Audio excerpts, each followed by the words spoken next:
Comme dans beaucoup de pays d'Afrique de l'Ouest, les enjeux fonciers au Sénégal sont prépondérants du fait d'une inadéquation d'un cadre juridique et institutionnel adopté aux besoins des différents acteurs, ce qui, par conséquent, entraîne des pratiques non conformes aux textes législatifs. Cette question de la gestion foncière mérite d'être posée sur la table.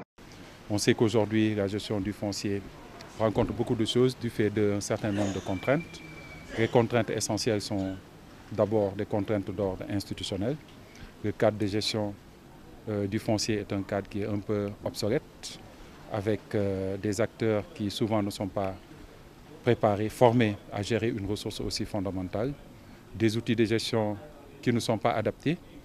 La conséquence, c'est que dans la gestion du foncier, l'identification des terres n'est pas précise, les délimitations ne sont pas bien faites. Compte tenu de toutes ces difficultés, le projet Cadastre et sécurisation foncière propose une gestion participative et inclusive pour une sécurisation du foncier. Le PROCASEF compte agir, comme je le dis souvent, sur 3 leviers essentiels.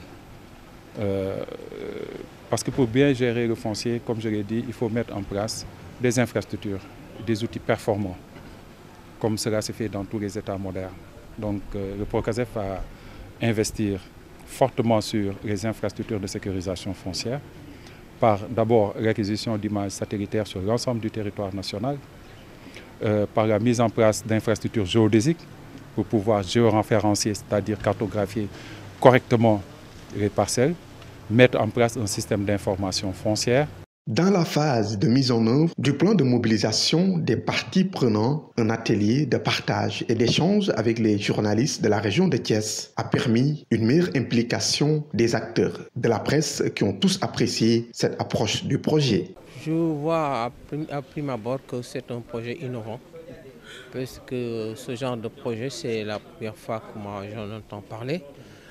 D'abord sur le plan formel, mais sur le plan du contenu aussi, il me semble que nous les journalistes, nous ne sommes pas venus au niveau de cet atelier comme des acteurs des médias.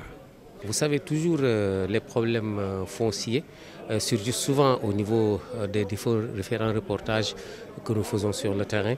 Donc c'est vraiment un outil très nécessaire pour le journaliste.